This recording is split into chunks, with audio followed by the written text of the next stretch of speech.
नमस्कार, मैं हूं अशोक वर्मा। आप देख रहे हैं टीवी20 न्यूज। टीवी20 न्यूज आपके क्षेत्रों की पल पल की खबरें आपको समय समय पर उपलब्ध कराते रहता है। बने रहिए हमारे साथ। अब शुरुआत करते हैं खबरों का सिलसिला। सुप्रीम कोर्ट के आदेश के बाद और डीजीपी व मुख्यमंत्री के सख्त निर्देश के बाद भी पत्रकारों पर हो रहे हमले थमने का नाम नहीं ले रहा है। ताजा मामला आजमगढ़ जिले के अतरौलिया थाना क्षेत्र के दादर गांव में देखने को मिला, जहां के निवासी विनोद राजभर पत्रकार के पड़ोसी से काफी दिनों से पुरानी रंजिश चली आ रही थी। इसी बीच बीते 9 मई को दोनों परिवारों के बीच कुछ विवाद हुआ और उसी दौरान पत्रकार की बहन घायल हो गई। जिसकी सूचना पाकर पत्रकार अपने घर बाइक से जा रहा था कि गांव के ही कुछ लोगों द्वारा उस पर हमला कर दिया गया। इसमें विनोद राजभर को चोटें भी आई हैं और उनकी बाइक भी क्षतिग्रस्त हुई। बता दें कि विनोद राजभर ने बताया है कि उनके घर से और उनके पड़ोसी के घर से कुछ विवाद हुआ था, जो बाद में मारपीट में तब्दील हो गया। इस घटना की सूचना विनोद राजभर को फोन से परिवार द्वारा मिली तो तुरंत घर के लिए रवाना हो गए और इस घटना की सूचना भी 112 पर दी। विनोद राजभर के अनुसार जैसे ही वे गांव में प्रवेश किया तो उनके ऊपर उनके पड़ोसी ने हमला कर दिया। हमले में विनोद को चोटें भी आई हैं। इस घटना से तत्काल आइडियल जर्नलिस्ट एसोसिएशन बुढ़नपुर तहसील अध्यक्ष आशीष निषाद को अवगत कराया गया और हमले की सूचना स्थानीय पुलिस को भी दे दी गई। मौके पर पत्रकारों की टीम अतरौलिया थाने पर पहुंची और उचित कार्रवाई की मांग की। पत्रकार के ऊपर हुए हमले को देखते हुए स्थानीय थाने पर मुकदमा भी दर्ज किया गया। थाना प्रभारी मक्खन सिंह ने कहा कि मुकदमा दर्ज कर लिया गया है और दोषियों के ऊपर आवश्यक कार्रवाई की जाएगी। इस मौके पर पत्रकार आशीष पांडे सहित तमाम लोग उपस्थित रहे। टीवी20 न्यूज से बातचीत करते हुए विनोद राजभर पीड़ित पत्रकार ने क्या कुछ कहा, सुनवाते हैं आपको। अपना परिचय दीजिए। मेरा नाम विनोद कुमार राजभर है। मैं अतरौलिया क्षेत्र में पत्रकारिता करता हूँ। आपकी समस्या क्या है? समस्या ये है मेरी, बीते 9 मई को मैं जा रहा था दवा लेने। मुझे घर से फ़ोन आया कि घर पे मारपीट हो गई है पड़ोसी से। उसके बाद जो है मैं तत्काल जो है वहाँ से निकला और मैंने डायल 112 को भी फ़ोन कर उनको बताया और वो लोग भी उधर से निकले। मैं आ रहा था कि रास्ते में ही मेरे गांव में एक खड़ंजा लगा हुआ है। उसी खड़ंजे पर जो है गांव के ही जो जिनसे विवाद हुआ था वो लोग एकत्रित हुए थे और उसी पे जो है मेरे ऊपर हमला कर दिए, जिसमें आप देख सकते हैं मुझे यहाँ पे चोटें आई हैं, यहाँ पीछे। उसके बाद जो है और भी इधर कंधे वगैरह पे भी चोट आई है और मेरी बाइक पूरी तरह से टूट गई है, जिसमें आपने वीडियो में पहले देखा भी होगा। और यही सब मेरे साथ हुआ है। इसके लिए तत्काल हम लोग जो है अतरौलिया की टीम थाने पर पहुंची और मुकदमा पंजीकृत कर लिया गया है और प्रभारी निरीक्षक ने कहा है कि जल्द ही उनके खिलाफ जो है दोषियों के खिलाफ कार्रवाई की जाए। आजमगढ़ की अतरौलिया से खबर है, जहां बताते हैं कि कोरोना काल, लग्न और भीड़ को देखते हुए पुरानी सब्जी मंडी को शासन के निर्देश पर जीजीआईसी के बगल जूनियर हाई स्कूल के मैदान में स्थानांतरित कर दिया गया, जिससे कोरोना संक्रमण से लोगों का बचाव हो सके। इस दौरान लोगों में सोशल डिस्टेंसिंग, मास्क, सैनिटाइजर की उपलब्धता भी सुनिश्चित कराई गई। वहीं लोगों को कोविड-19 नियमों के तहत ही सब्जी बेचने का निर्देश दिया गया। बता दें कि जिले में तेजी से बढ़ रहे कोरोना वायरस संक्रमण की चेन रोकने के लिए जिलाधिकारी के आदेश पर उप जिलाधिकारी बुढ़नपुर अरविंद कुमार सिंह द्वारा तहसीलदार धर्मेंद्र कुमार सिंह के नेतृत्व में मंगलवार को पुरानी सब्जी मंडी को नई जगह पर स्थानांतरित कर दिया गया है। अब सब्जी मंडी की दुकान सप्ताह के प्रत्येक दिन जीजीआईसी के बगल में जूनियर हाई स्कूल मैदान में लगेगी। वही जागरूकता के क्रम में लोगों से मास्क, सैनिटाइजर तथा सोशल डिस्टेंसिंग के बारे में बताया गया।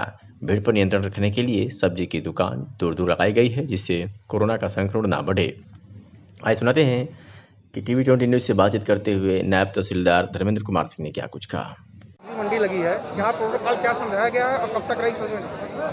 ऐसा है कि हम लोग जिलाधिकारी महोदय के निर्देशों के अनुसार हम लोग अपना कोविड-19 के नियमों का पालन कराते हैं और जो हमको आदेश मिलेगा उसी हिसाब से इसका विस्तार होता रहेगा। और हमने इन लोगों को यही समझा दिया है कि देखिए, इस समय जो है कोविड-19 का पालन करते हुए आप अपने काम को भी करते रहिए, जिससे कारण आपका आर्थिक नुकसान भी ना हो और हमारा जो है कोविड-19 से जो देश पे खतरा आया है या जैसे कि हम लोगों के यहाँ बीमारियाँ बढ़ रही हैं उसका भी पालन हो, वो किसी ढंग से यहाँ से बीमारी बढ़े ना। इसीलिए यहाँ पे हमने पहले सब्जी मंडी जहाँ से लगती थी उससे हमारे एसडीएम साहब ने इसको जीजीआईसी के इस ग्राउंड में करा दिया है, ताकि डिस्टेंस दूरी बनी रहे इन लोगों के पास और ज़मीन ज़्यादा उपलब्ध करा दी गई है।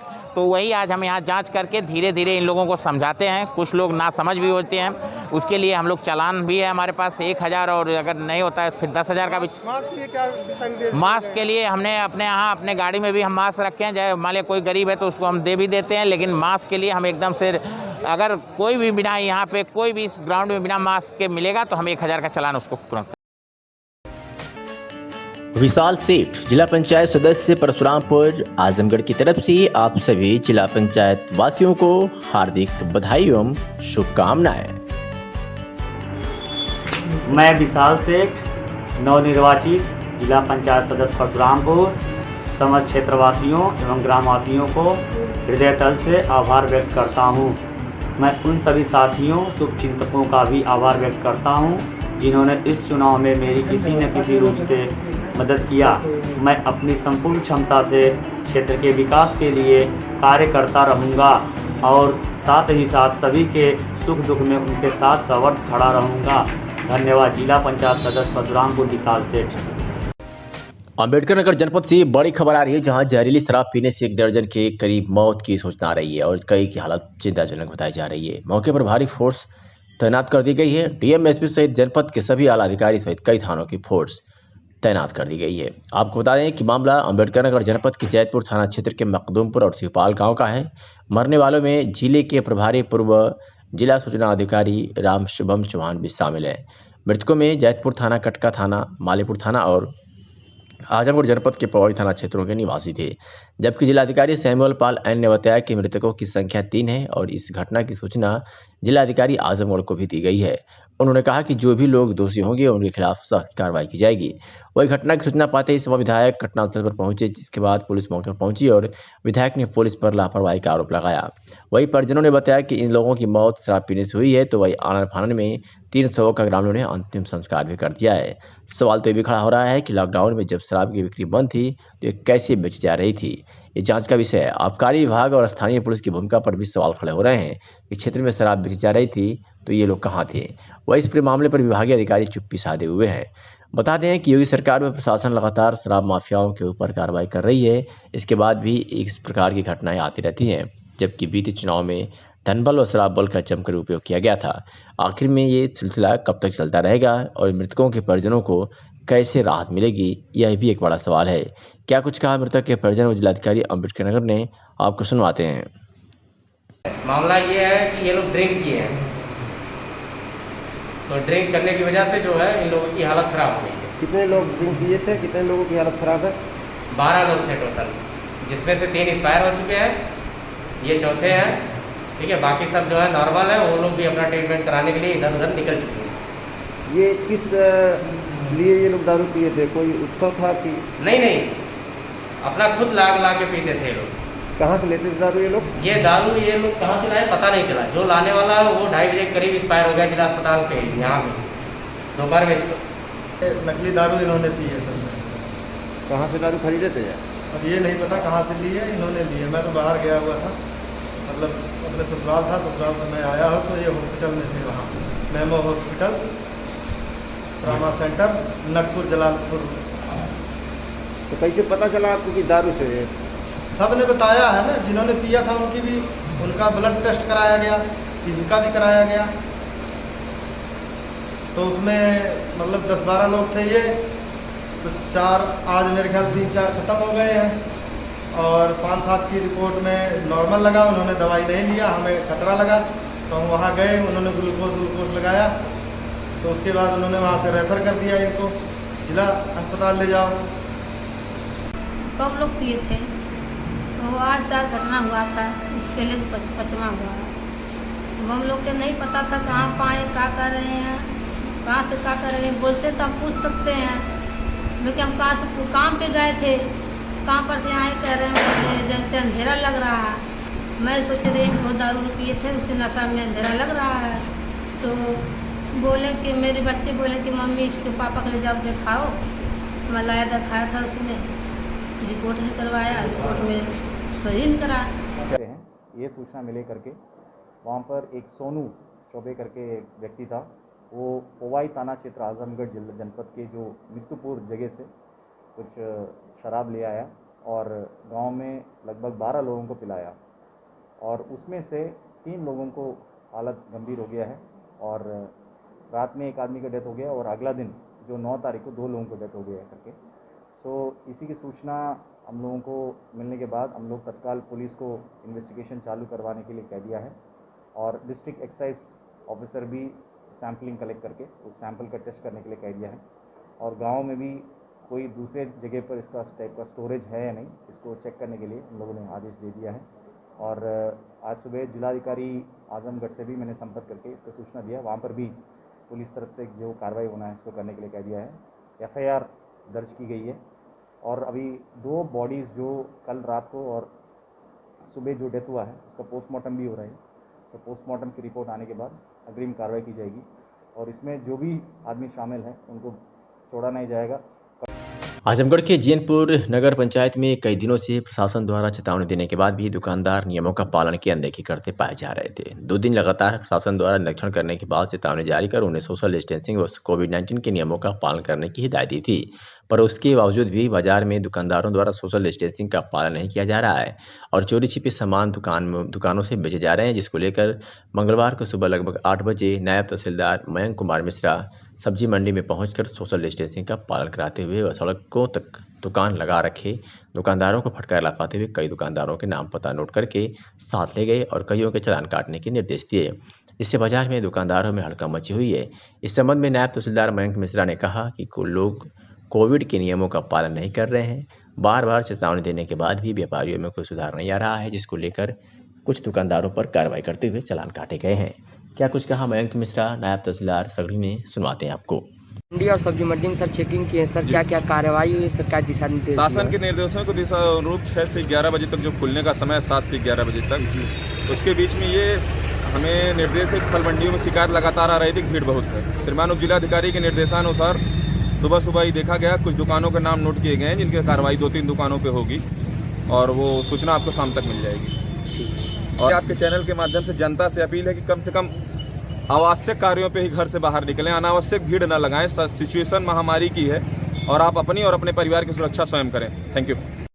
में स्वास्थ्य विभाग का खस्ता हाल है। समाज सेवी नुरुल हुदा ने कहा है कि जब कोई ऊंची पहुंच वाला अस्पताल जाता है तो उसे हर सुविधाएं मिल जाती है, वरना बेड रहते हुए सीधे मुंह कोई बात करने को तैयार नहीं होता। सिलेंडर भरने का मामला यह है कि डीएम साहब हर दूसरे दिन कोई न कोई नया फरमान जारी करते हैं। ऑक्सीजन न मिलने से मरीज घरों में मर रहे हैं और परिजनों को लाइन में लगे लगे लॉकडाउन की वजह से भूखों तड़पना पड़ रहा है। रोजेदारों का बुरा हाल हो जा रहा है। प्रशासन पर कोई असर दिखाई नहीं दे रहा है। कोरोना के आड़ में सरकार क्या करना चाहती है, जनता में इसका भ्रम बना हुआ है। जनता भयभीत है। प्रदेश और देश में हाहाकार मचा हुआ है। जनता त्राय कर रही है। विदेशों से इतना ऑक्सीजन और मदद मिलने के बाद भी जमीनी स्तर पर संतोषजनक दिखाई नहीं दे रहा है। यहाँ तक कि हाईकोर्ट और सुप्रीम कोर्ट के द्वारा बार बार फटकार लगाने पर भी सरकार के सिस्टम में सुधार नहीं दिख रहा है। समाज में सड़न पैदा हो रहा है। हम सबको मिलकर समाज और देश को बनाना होगा, बचाना होगा और इस महामारी व मुश्किल दौर में एक दूसरे की मदद के लिए तत्पर तैयार रहना होगा और पीड़ित परिवार को हौसला भी देने होगा। Bureau report, TV20 news, Azamgarh.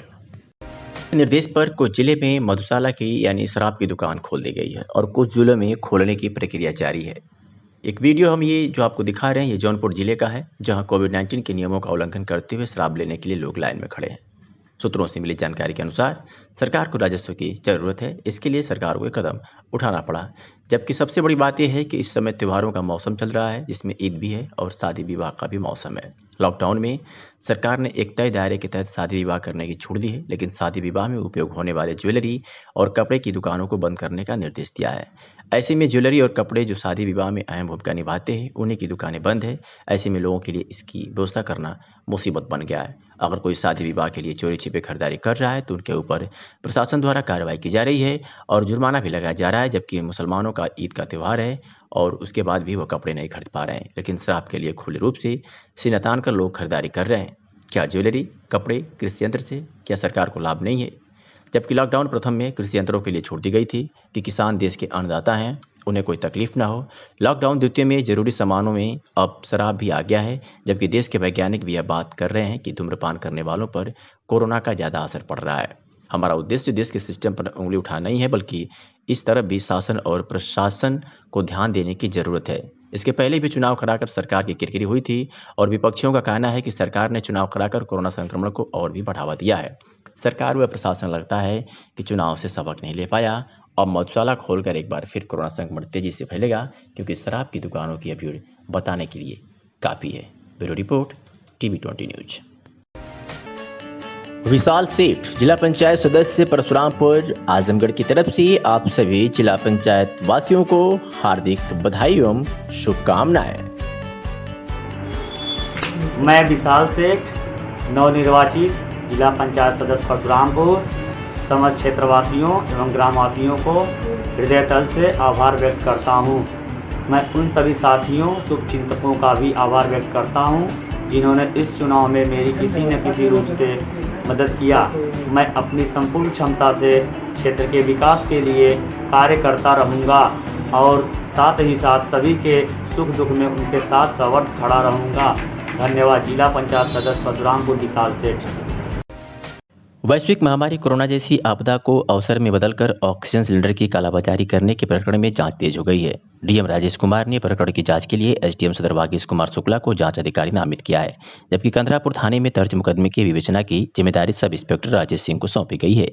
Oxygen की कालाबाजारी में शामिल मुख्य आरोपी रिजवान को जेल भेज दिया गया है, लेकिन काले कारोबार में शामिल जिन कतिपय निजी अस्पतालों के डॉक्टरों ने मरीजों के नाम से पर्ची लिखकर रिजवान से ऑक्सीजन भरे सिलेंडर मंगवाए हैं, उनकी भी तलाश तेज हो गई है। सभी से बयान लिए जाएंगे। जिलाधिकारी के निर्देश पर एक वायरल हुआ वीडियो के ऑडियो के आधार पर 7 मई को कंदरापुर थाने की पुलिस ने देर शाम क्षेत्र में के सिलनी नदी पुल के पास ग्राम मोर्चा मुजफ्फरपुर निवासी रिजवान अहमद को गिरफ्तार किया था। इस दौरान आरोपित के 2 मैजिक गाड़ी से कालाबाजारी के लिए रखे गए ऑक्सीजन के 52 बड़े डी टाइप और 16 छोटे बी टाइप सिलेंडर बरामद हुए थे। औषधि निरीक्षक अरविंद कुमार की तहरीर पर मुकदमा दर्ज किया गया था। सहायक आयुक्त औषधि मनुशंकर ने बताया कि पूछताछ में आरोपित रिजवान ने शहर के अलावा फूलपुर, जैनपुर, बिलरियागंज सहित आसपास के लगभग 1 दर्जन निजी अस्पतालों के डॉक्टरों के नाम बताए थे, जो मरीजों के नाम की पर्ची लिखकर उसके ऑक्सीजन भरा सिलेंडर मंगवाते थे। इन सभी से पूछताछ होनी है। अब बता दें कि आकस्मिक अवकाश के बाद अभी 1 दिन पहले ही ड्यूटी पर आया हूं। पूरे प्रकरण की जानकारी करने के बाद जल्द ही जांच प्रक्रिया शुरू कर दी जाएगी, ये कहना है एसडीएम सदर वागीश कुमार शुक्ला का। तो वहीं दिनेश कुमार सिंह थाना अध्यक्ष कंदरापुर ने कहा है कि ऑक्सीजन सिलेंडर की कालाबाजारी प्रकरण में विवेचना अधिकारी नामित कर दिए गए हैं, उन सभी से बयान लिए जाएंगे जो इसमें शामिल होंगे। नाम सामने आने के बाद मुकदमे में दर्ज कर कार्रवाई की जाएगी। कोरोना वायरस से तेजी से फैल रही महामारी की रोकथाम के दृष्टिगत पुलिस अधीक्षक आजमगढ़ सुधीर कुमार सिंह के निर्देशन में कोतवाली थाना क्षेत्र के पहाड़पुर तिराहे, शंकर जी फुहारा, बड़ा देव मंदिर तिराहे, पुरानी जेल तिराहे, शारदा चौराहे, पवाली मोड़, दलाल घाट तिराहे, कोट चौराहे, कालीगंज तिराहे, पुरानी सब्जी मंडी चौराहे, जमा मस्जिद तिराहे, पांडे बाजार चौराहे पर बैरियर्स लगाकर पुलिसकर्मियों की ड्यूटी लगाई गई और प्रत्येक बैरियर्स पर चेकिंग की गई ताकि कोई भी 3-4 पहिया वाहन व अनावश्यक कोई भी व्यक्ति सिटी क्षेत्र में प्रवेश न कर सके।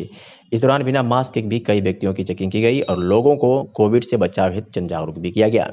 बैंकों पर भी भ्रमण कर मास्क और सोशल डिस्टेंसिंग का पालन कराया गया। बड़ादेव मंदिर से चौक पुरानी, कोतवाली तकिया, पहाड़पुर, मुकेरीगंज आदि क्षेत्रों में भी पैदल भ्रमण किया गया। पुलिस अधीक्षक आजमगढ़ के निर्देशन में कोविड से बचाव हेतु जनपद के समस्त थानों के साथ ही कोतवाली थाने में कोविड हेल्प डेस्क बनाया गया, जहां पर सैनिटाइजर, हैंड वॉश, मास्क, पानी भरी बाल्टी व मग्गा रखकर थाने पर आने वाले सभी शिकायतकर्ताओं अंगतों को सर्वप्रथम कोविड हेल्प डेस्क पर कार्यरत पुलिसकर्मी द्वारा सैनिटाइज करने के साथ ही थाना कार्यालय में प्रवेश दिया जा रहा है। थाने का भी सैनिटाइजेशन नियमित रूप से कराया जा रहा है। आजमगढ़ जनपद में पुलिस अधीक्षक के निर्देश पर अपराध व अपराधियों पर नियंत्रण हेतु चलाए जा रहे अभियान के तहत जनपद की विभिन्न थानों की पुलिस ने आज अपनी कार्रवाई में बड़ी कामयाबी हासिल करते हुए कई अपराधियों को गिरफ्तार किया है, जिसके क्रम में थाना गंभीरपुर पुलिस ने बलात्कार में वांछित अभियुक्त को गिरफ्तार किया है, तो वही थाना बिलरियागंज पुलिस ने भी 1 नफर वांछित अभियुक्तों को गिरफ्तार किया है। आपको बता दें कि इस तरह की हुई कार्रवाई से अपराध में हड़कंप मचा हुआ है, तो वही जनपद के लोगों ने राहत भरी सांस ली है। जिलाधिकारी राजेश कुमार द्वारा कोरोना संक्रमण पर प्रभावी नियंत्रण हेतु जनपद में कोरोना कर्फ्यू के दौरान व्यापक साफ सफाई व सैनिटाइजेशन के कार्य निरंतर चलाए जाने के निर्देश दिए गए हैं। इसके निर्देश के क्रम में अधिशासी अधिकारी नगरपालिका परिषद आजमगढ़ सोमनाथ प्रसाद द्वारा जनपद के शहरी क्षेत्रों में सैनिटाइजेशन का व साफ सफाई के कार्य निरंतर कराया जा रहा है।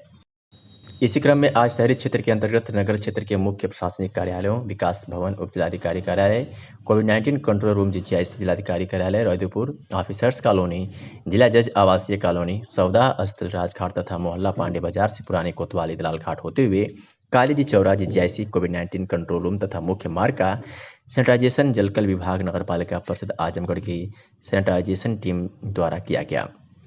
जिला पंचायत राज अधिकारी लालजी दुबे ने बताया कि कोरोना संक्रमण से बचाव के दृष्टिगत कोविड-19 नियंत्रण अभियान विशेष अभियान के अंतर्गत विकासखंड पलानी में समूहपुर तथा तिवारीपुर दोनों कंटेनमेंट जोन में सफाई कर्मचारियों द्वारा साफ सफाई एवं सैनिटाइजेशन किया गया। इसके साथ ही जनपद के समस्त विकास खंडों की ग्राम पंचायतों के अंतर्गत साफ सफाई एवं सैनिटाइजेशन सफाई कर्मचारियों द्वारा किया गया।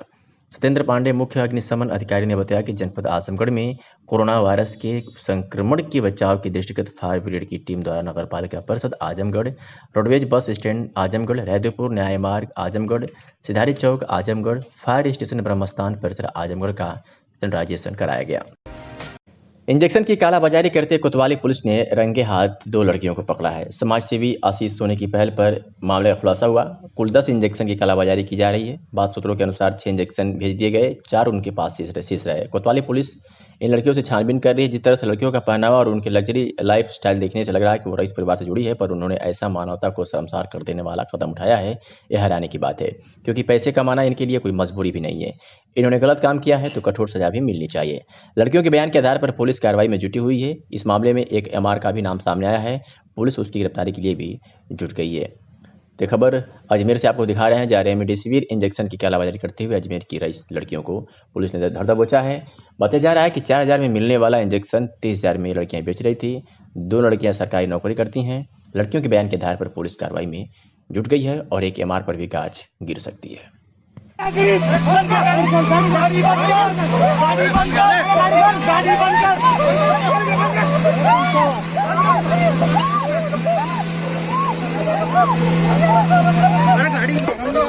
है 4,000 का इंजेक्शन बेच रही है।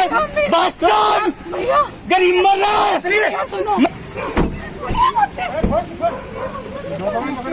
जमा कर हम देख क्या कर लेंगे। गाड़ी चलेगी बहुत। इंजेक्शन वो पड़ा इनके पीछे वो सुपारी।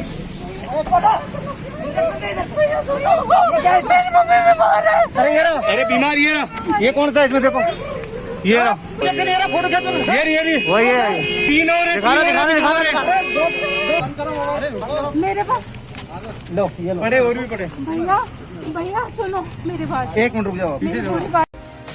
आजमगढ़ के अथरौलिया थाना क्षेत्र के हमारे गांव निवासी संदीप यादव पुत्र स्वर्गीय कोमल उम्र 20 वर्ष जो गांव के सिवान के पास सरस्वती शिशु मंदिर विद्यालय से करीब 100 मीटर दूर छोटी नदी के पास शौच के लिए गया था कि अचानक मिर्गी आ जाने के कारण पानी में ही गिर गया, जहां उसकी पानी में गिरकर दम घुटने से मौत हो गई। स्थानीय लोगों ने बताया कि मृतक के पिता की पहले ही मौत हो चुकी है तथा उसकी 4 बहनें हैं, जिनमें 3 बहनों की शादी हो चुकी है तथा 1 बहन की शादी नहीं हुई है। मृतक संदीप को पहले से ही मिर्गी के दौरे आते थे। मंगलवार को शौच के लिए गया था, जहां उसे मिर्गी का दौरा आया और पानी में गिर गया, जहां उसकी मौत हो गई। सूचना पाकर मौके पर क्षेत्राधिकारी बुढ़नपुर एसआई सौरभ सिंह पुलिस बल के साथ पहुंच गए। क्षेत्राधिकारी महेंद्र शुक्ला ने बताया कि मृतक को मिर्गी का दौरा आता था, जो शौच के लिए गया हुआ था, जहां पर उसको मिर्गी का दौरा आया और वह पानी में गिर गया, जहां दम घुटने के कारण उसकी मौत हो गई। शव को कब्जे में लेकर पोस्टमार्टम के लिए भेज दिया गया है। कोरोना काल में जहां एक और आमजन परेशान और संकित है, परेशान और शंकित है, तो वही संकट की इस घड़ी में लोगों की मदद के लिए उत्तर प्रदेश पुलिस का मानवीय चेहरा सामने आया। इस संकट की घड़ी में हम आप एक दूसरे का सहारा बने, इसी उद्देश्य से सब इंस्पेक्टर अनूप मिश्रा अपूर्व द्वारा निजी डॉक्टरों के सहयोग से एक दूसरे के लिए स्ट्रेस सॉल्यूशंस मेडी हेल्पलाइन की शुरुआत की गई, जिसका हेल्पलाइन नंबर 99187177 है। इसी हेल्पलाइन के तहत कोरोना संक्रमित गर्भवती महिलाओं और उनके गर्भ में पल रहे शिशु के बेहतर स्वास्थ्य और उनके जीवन की सुरक्षा के उद्देश्य से जननी सेवा की शुरुआत की गई, जिसके तहत उन्हें निःशुल्क गायनेकोलॉजिस्ट डॉक्टर से चिकित्सीय परामर्श प्रदान करवाने की सेवा हेल्पलाइन को शुरू किया गया है। सब इंस्पेक्टर एवं हेल्पलाइन संयोजक अनूप मिश्रा अपूर्व ने जननी सेवा मुहिम की जानकारी देते हुए कहा कि इसके तहत कोरोना संक्रमित एवं अन्य गर्भवती महिलाओं के साथ साथ असहाय, गरीब, दिव्यांग और बुजुर्ग महिलाओं की निःशुल्क कोविड जांच करवाने के साथ कोरोना बीमारी की दवाओं के साथ उनके बेहतर स्वास्थ्य को ध्यान में रखकर डॉक्टर की सलाह पर निःशुल्क iron, zinc syrup, vitamin C, zinc की टैबलेट, विटामिन डी की सिरप, पाउच टैबलेट आदि के साथ नैपकिन पैड दिए जाने की सेवा को शुरू किया गया है। उत्तर प्रदेश पुलिस टेलीकॉम में सब इंस्पेक्टर के पद पर सेवारत अनूप मिश्रा पूर्व वर्तमान में पीएससी मुख्यालय में कार्यरत हैं। अनूप मिश्रा हेल्पलाइन की जानकारी देते हुए बताते हैं कि कोरोना महामारी के खिलाफ चल रहे जंग में शहरवासियों को कोरोना संक्रमण व अन्य लोगों के कारण अपने साथ साथ अपने पारिवारिक जनों को बीमारी से निजात दिलाने के लिए बेड, वेंटिलेटर, ऑक्सीजन जैसी सैकड़ों समस्याओं का हल तलाशने के लिए दिन रात कड़ी मशक्कत करनी पड़ रही है।